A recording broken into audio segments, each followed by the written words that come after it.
Welcome to the Deep Dive.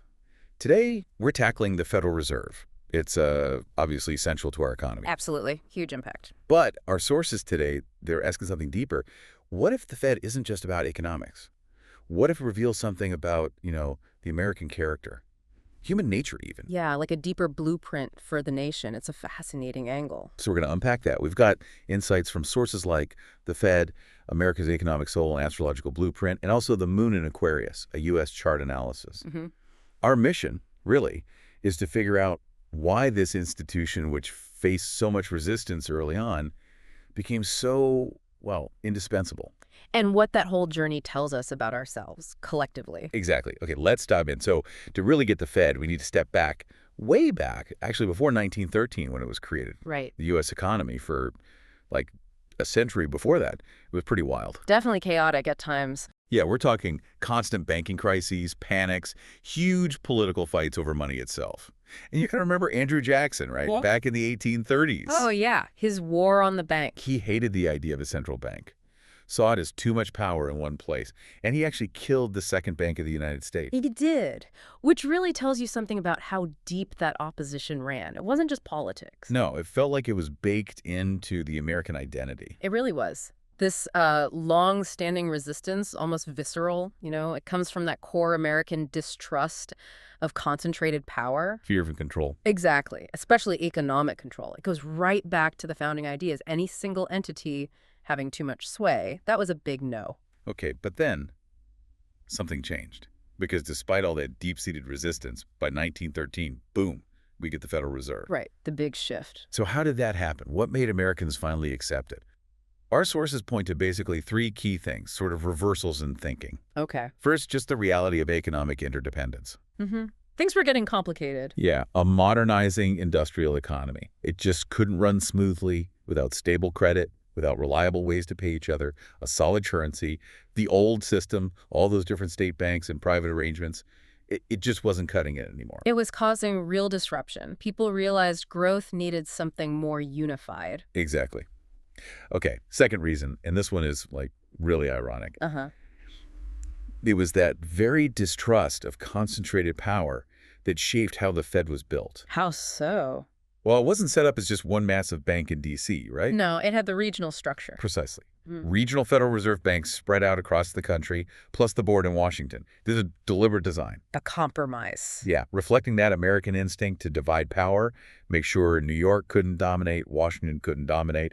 It was a way to have a central system without it feeling totally central. And the sources link that to the U.S. chart, right? That Moon in Aquarius idea. They do. Yeah, suggesting that this preference for distributed systems for checks and balances is really ingrained. Like the three branches of government, this structure reflects that same kind of equality-focused Aquarius energy, symbolically speaking. Interesting. So the structure itself reflects the resistance. Kind of manages it, yeah. Yeah. And the third reason, just plain old pragmatism winning out over ideology. Crisis forces the hand. Totally. Americans might talk a big game about liberty and small government, but when a crisis hits hard enough, practical solutions tend to win. Like the panic of 1907. Exactly. That was the big one. It made it painfully obvious the existing system was broken. That crisis, our sources say, directly led to the push for the Fed in 1913. People were willing to swallow their ideological objections because the chaos was just too costly. So those three things, interdependence, the divided power structure, and sheer pragmatism, that really explains how the Fed came to be, despite everything. Yeah. And it highlights that that core American paradox, doesn't it? Fiercely independent, always suspicious of power, but also ultimately willing to build big institutions when things get too messy, when prosperity is really threatened. That tension. Free markets are great until they cause too much pain. Then, okay, maybe some regulation. Exactly. It's a constant push and pull. What stands out to you about that paradox? Does that resonate? Oh, completely. It's that pattern, isn't it? Yeah. We resist Yeah. until we can't anymore. And then we build something, maybe complain about it later, but Yeah. we needed it. It makes you wonder where else that plays out. But, okay, building on that idea of patterns, let's shift gears a bit. Beyond just the American story, does the Fed's history maybe tell us something, universal about human nature itself? Oh, absolutely. I think the patterns surrounding the Fed echo some really fundamental human tendencies. Like what? Well, think about it. We all crave stability, right? Mm, Security. We want our money safe, the future somewhat predictable. sure, peace of mind. But at the same time, we also want growth. We want progress. And let's be honest, we're drawn to risk-taking. We can't help ourselves sometimes.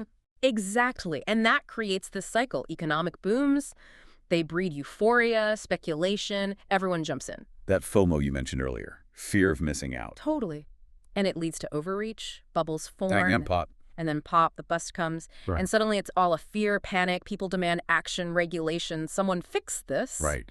And what's really key here is that this cycle, optimism, overreach, crisis, reform, it just repeats generation after generation. Because we don't change that much. Precisely. Institutions evolve, laws change, but basic human psychology, the pull of greed, the grip of fear, that seems pretty constant. Yeah. Each generation kind of has to learn it the hard way. So the Fed, in a way, becomes the institutional memory, the grown-up trying to remind us, hey, remember last time. That's a good way to put it. It's designed, in theory, to be that steadying force, protecting us from our own worst impulses, those boom and bust swings. But does it actually work like that? Do we let it be the steady hand? Well, that's the crux, isn't it? Often, no. Why not? Because when times are good, when the economy's flying high, that's exactly when people resist the Fed's influence the most. Right, get out of the way, don't stifle the boom. Exactly. Calls for deregulation, let the markets run free. But the moment things turn sour, the moment the bust hits. Then it's where's the Fed? Save us. Precisely. The same voices often demand rescue, intervention, stability. It's this fascinating love-hate relationship. A real push and pull. Yeah, and it reflects that fundamental tension within all of us, doesn't it? That desire for absolute freedom versus the deep-seated need for security. It's a paradox we live with constantly. That makes a lot of sense. Okay, so we've got the American character paradox, the human nature cycle. Now, for something maybe a bit more out there for some listeners. The symbolic layer. Yeah, the U.S. birth chart symbolism, not as fortune-telling, obviously, but as a kind of metaphor. A way to understand America's economic soul, as one source puts it. It's an interpretive lens looking for symbolic parallels. So, for folks maybe new to this kind of analysis, how can looking at astrological symbols possibly shed light on the Federal Reserve? Walk us through it. Sure. So using the standard U.S. chart, July 4th, 1776, around 5:10 p.m. Philadelphia time, Okay. we focus on a few key placements relevant to economics, specifically Venus and Jupiter. They're both in the sign of Cancer, and they're located in what astrologers call the 8th house. Right. Break that down. Venus, Jupiter, Cancer, 8th house. What do they represent here? Okay. So Venus broadly relates to values, money, how we relate socially, harmony. Jupiter is about growth, expansion, optimism, belief systems. Think big picture. Got it. And Cancer. Cancer is the sign of home, family, security, protection, nurturing. Think motherly instincts, safety. Okay. And the 8th house. Sounds a bit ominous. Well, it can be intense. The 8th house deals with shared resources, things like banking, debt, taxes. It's also linked to crises, secrets, death and rebirth, deep transformation, shared finances, essentially. Wow. Okay. So Venus and Jupiter, money and growth in Cancer, wanting security in the 8th house of shared finance and crisis. Exactly. Now, how does that map onto the U.S. economic story and the Fed? Yeah. Connect the dots for us. Well, first, that Cancer focus on security, it's huge. There's this fundamental American desire to protect banks, protect homes, protect people's savings. A safety net. Right. Our sources actually call the Fed an embodiment of this maternal Cancer instinct, trying to guard against financial disaster, nurture steady growth. It's about creating a safe financial home for the nation. Okay. That makes sense. Then Venus and Jupiter, the optimism part. That combination perfectly captures America's core belief system, doesn't it? Prosperity, expansion, abundance, the whole land of opportunity myth. The American dream. The American dream, exactly. Driven by that Jupiterian optimism and Venusian desire for comfort and wealth. But There's always a but. there's always a but, especially with the 8th house involved. When that boundless optimism runs unchecked, what happens? Bubbles, debt, Yeah. overreach. Precisely. Classic 8th house themes. The promise of growth leads to shared vulnerability and, often, accumulation of debt. It's the shadow side of that powerful belief in endless expansion. And that leads us right back to the 8th house crises and transformation. You got it. Because shared financial systems mean shared fate. When one part fails, it affects everyone. Think about the big financial panics throughout U.S. history. They force change. They force massive change, transformation. a kind of collective financial death and rebirth. The Fed's creation in 1913 after the 1907 panic, that's an eighth house transformation. Right. Bretton Woods in 1944 after the Depression and War, same thing. Even QE in 2008. Absolutely. Injecting massive amounts of money to prevent collapse after the mortgage crisis, a huge transformative intervention in the shared financial system. These are moments where the nation confronts its financial mortality, so to speak, and reinvents its approach. So putting it all together symbolically. Symbolically, the Fed seems to embody this whole complex picture.